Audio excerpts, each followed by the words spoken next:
तो 43 सीटें इन 4 पार्टियों के बीच में बटेंगी।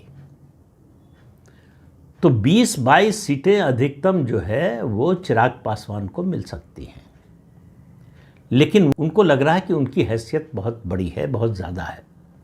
उनके कार्यकर्ता उनको भावी मुख्यमंत्री के रूप में पेश कर रहे हैं, ऐसे पार्टी के नेता को जिसका बिहार विधानसभा में एक भी विधायक नहीं है।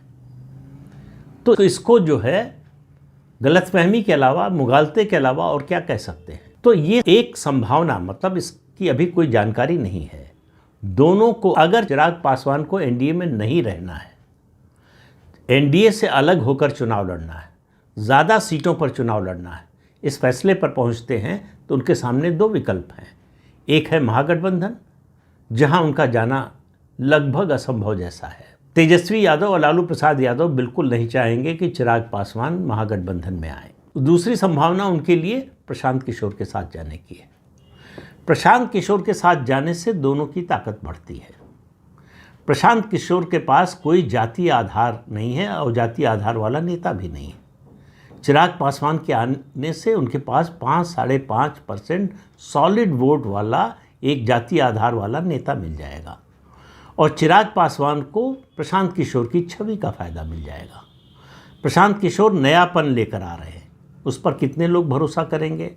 अरविंद केजरीवाल का हश्र देखने के बाद क्या अब भी लोग प्रयोग करने को तैयार होंगे? ये एक बड़ा सवाल है और इसी सवाल पर निर्भर है प्रशांत किशोर का राजनीतिक भविष्य, कि लोग उनकी बातों पर, परिवर्तन की बात पर कितना भरोसा करते हैं, कितना विश्वास करते हैं।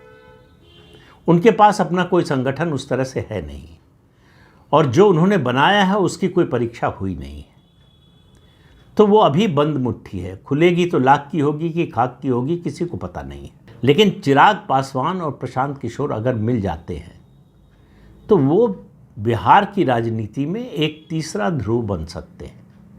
अभी बिहार की राजनीति 2 गठबंधनों के 2 ध्रुवों पर चल रही है।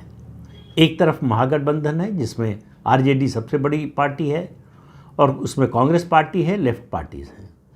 दूसरी तरफ एनडीए है जिसमें भारतीय जनता पार्टी सबसे बड़ी पार्टी है, उसके बाद जेडीयू है और उनके पास अति पिछड़ों का एक सबसे बड़ा चेहरा और प्रशासनिक क्षमता वाला चेहरा इतने लंबे समय से जो मुख्यमंत्री रहा है, नीतीश कुमार है और राष्ट्रीय स्तर पर प्रधानमंत्री नरेंद्र मोदी हैं।